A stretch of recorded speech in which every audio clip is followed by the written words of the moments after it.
சிவனே என்ன மன்னிக்கணும், சிவனே மன்னிக்க வேண்டும் என்று கேட்கிய பார்வதி, நான் ஒரு உத்தமனான கணவன், என்னை நீ பரிசோதனை செய்து விட்டாய்.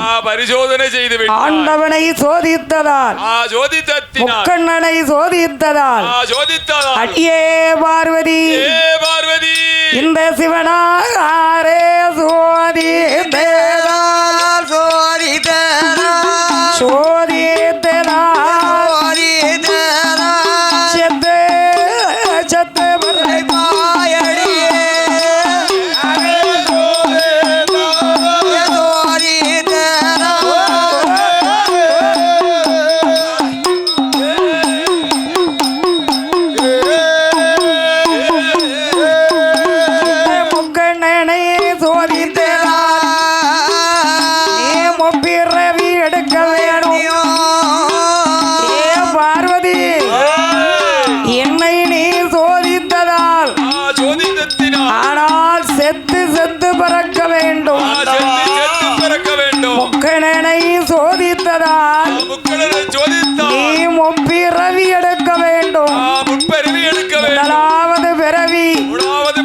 மதனதற்க ராசரக்கணி மகளாக பிறக்கணும். இரண்டாவது பிறவி இந்த கலியுகத்தை அடக்க நீ காளியாக பிறக்கணும். மூன்றாவது பிறவி அடியே பார்வதி இந்த முக்கண்ணனை சோதித்ததால் அம்மா உமையவளேய பார்வதியே நீ மூன்றாவது பிறவியாது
பேச்சியாக நீ பிறந்து பிணமொன்றோரும் அருந்த வேண்டும். ஆண்டவன் பார்த்தார். அப்ப பார்வதி கேட்கார்கள், இறைவா நான் உங்களை பரிசோதித்த காரணம் என்ன தெரியுமா?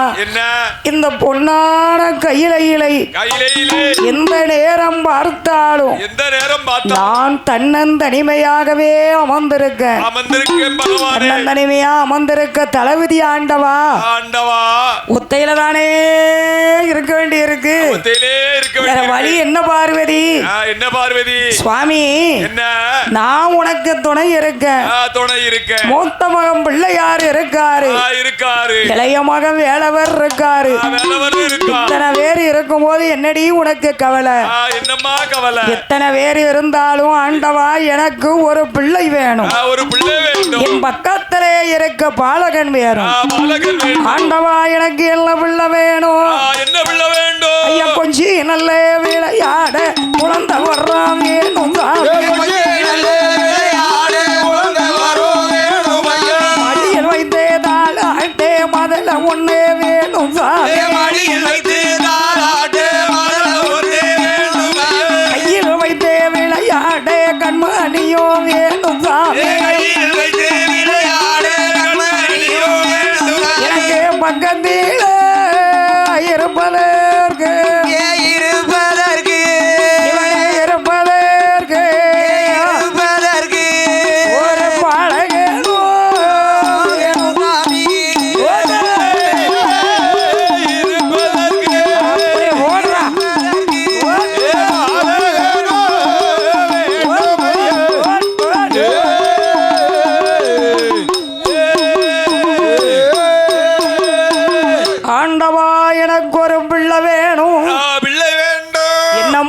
பிள்ளவரம் கேட்க என்னம்மா பிள்ளவரம் பிள்ளவரம் கேட்கிற வயசா உனக்கு பிள்ளவரம் கேட்க வயசா ஆண்டவா எனக்கு என் பக்கத்துல இருக்க ஒரு பாலகன் வேணும் ஒரு பாலகன் வேண்டும் என்ன பாலகன் வேணும் ஏ சிவனே எனக்கு நீங்கள் அதே அறியாம நீரே அகண்டா பிள்ளை வேணும் ஏ புருஷன் எல்லா புத்தி இறங்கும் பெருமாளே எனக்கு வேணும்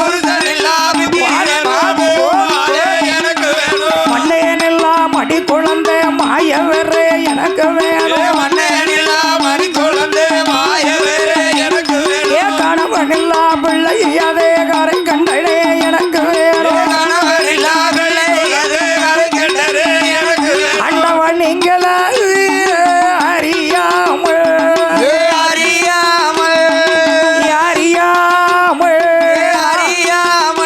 ஏ சிவனே நீலகண்டா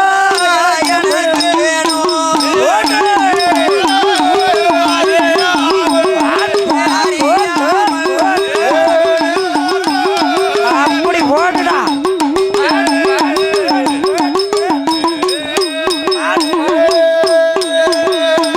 ஏ ஆண்டவா எனக்கு கணவன் இல்லாத பிள்ளை வேணும் எனக்கு மன்னன் இல்லாத பிள்ளை வேணும் எனக்கு நீங்கள் அறியாமல் பிள்ளை வேணும்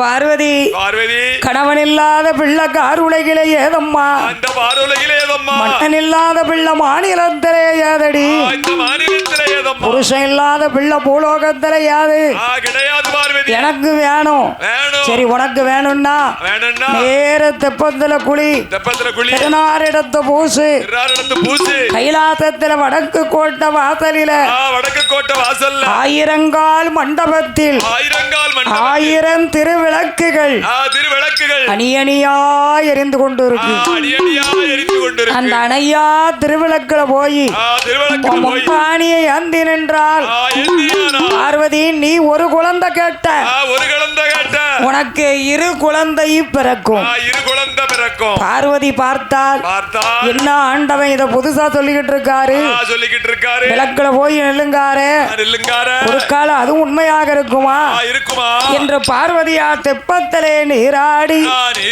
திருநாறு காப்பணிந்து குளித்து நீராடி கோலவரின பட்டுடுத்தி அந்த தூண்டா மணி விளக்கு 1000 மண்டபம் 32வது தூணில் தூண்டா மணி விளக்குல மாணிக்க விளக்குல மரகத விளக்குல பார்வதியால் வந்து முந்தானியை அந்தினிக்கார்கள் அம்மா ஒரு நாள் 2 நாள் நின்னாங்களா 48 நாள் ஒரு மண்டலம் 48வது நாள் பார்வதிக்கு தெரியாம பகவான் வந்து அந்த தூண்டா மணி விளக்கை தீண்டி வைத்தார் ஆண்டவன் தீண்டவே அழகு சுடர் முத்து போல இந்த பார்வதியாளுடைய முந்தானியிலே விழுந்தது 2 சுடர் விழுந்தது பார்வதியால் கூட்டி பிடித்தார்கள் அதை கொண்டு வந்து பார்த்தார்கள்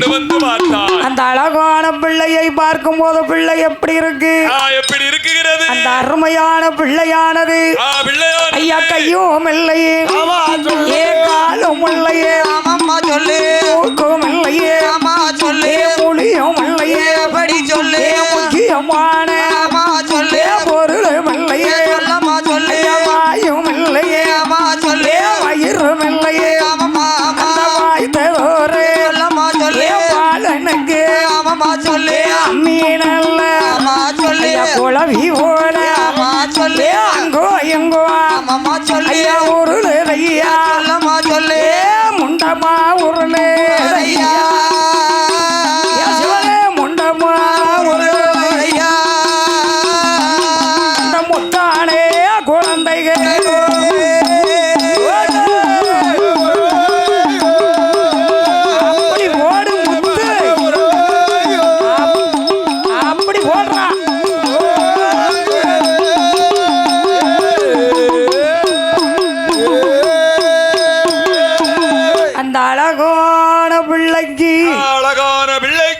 காலு கிடையாது கை கிடையாது வாயு கிடையாது, வயறு கிடையாது, மூக்கு கிடையாது, முழி கிடையாது, மொழி கிடையாது, கிடையாது. பிள்ளைக்கு ஆ, ஒண்ணுமே இல்ல. முக்கியமான பொருளே இல்ல. ஆனா பெண்ணா என்று என்று அடையாளம் கண்டுபிடிக்க கூட இல்ல இல்ல.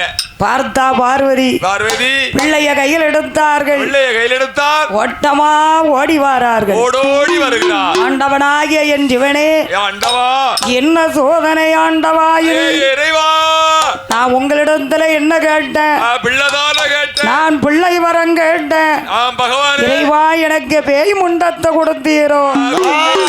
நான் மதலை வரம் கேட்டேன். எனக்கு மாயமாக கொடுத்தீர்களோ? கை கிடையாது, காலு கிடையாது, மூக்கு கிடையாது, மொழி கிடையாது, வயிறு கிடையாது, ஒண்ணுமே இல்லையே. ஏன் பார்வதி, நீ கணவன் இல்லாத பிள்ளை கேட்ட, நீ மன்னன் இல்லாத பிள்ளை கேட்ட, அது அப்படித்தான் இருக்கும். இவன் பிரம்மதேவரே, இந்த அழகான பிள்ளைக்கு கைகால உருப்பிடித்து கொடும். உடனே பிரம்மதேவன் ஓடி வந்தார். இரண்டு பாலர்களையும் கையில் எடுத்தார். அதுக்கு கால் வகுத்து, கை வகுத்து, கண்ணு கொடுத்து, மூக்கு கொடுத்து, செவி கொடுத்து, வாய் கொடுத்து, வயிறு கொடுத்து, ஏ அப்பானு என்கிற அடையாளத்தையும் கொடுத்தார். ஆதி சிவபெருமான் வந்தார். அந்த பாலகனுக்கு உயிரையும் உணையும் கொடுத்தார். ஆனா உயிரை கொடுத்த உடனே ரெண்டு பாலர்களும் என்ன செய்கிறார் தெரியுமா? அவன் கோவா கோவா என்றே சொல்லி, ஐயா என்றே சொல்லி, அந்த குழந்தை ரெண்டோ அழுகே.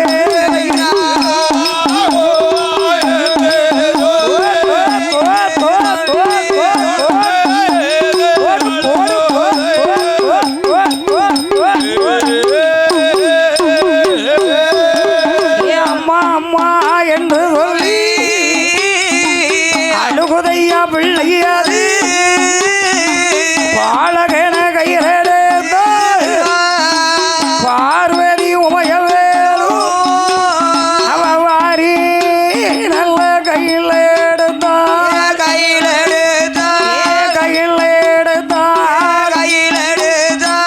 வலது கண்ணத்திலே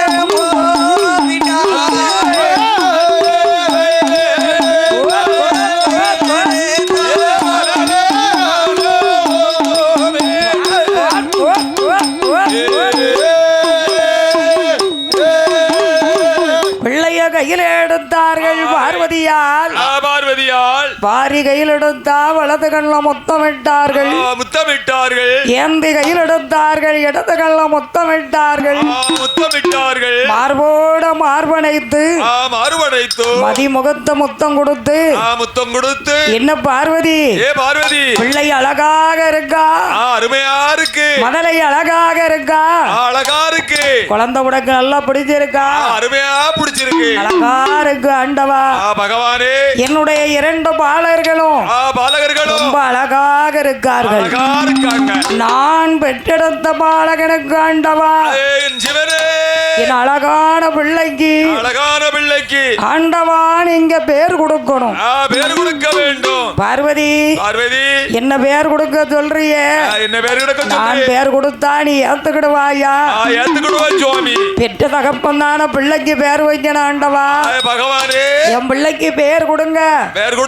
பிள்ளைய கையில வாங்கினார். அழகான பிள்ளை ரெண்டையும் எடுத்து ஆண்டவன் பேர் வைக்காரு.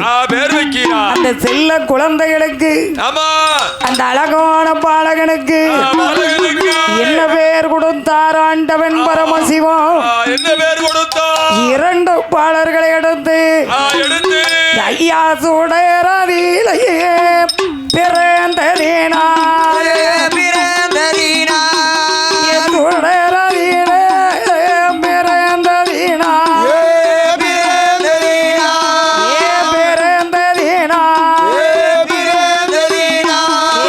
சுடர என்று பேர் கொடுத்தார்.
அம்மையான பார்வதியால் பார்வதியால் ஆண்டவனிடத்திலே கேட்கிறார்கள் கேட்கிறார்கள் இறைவா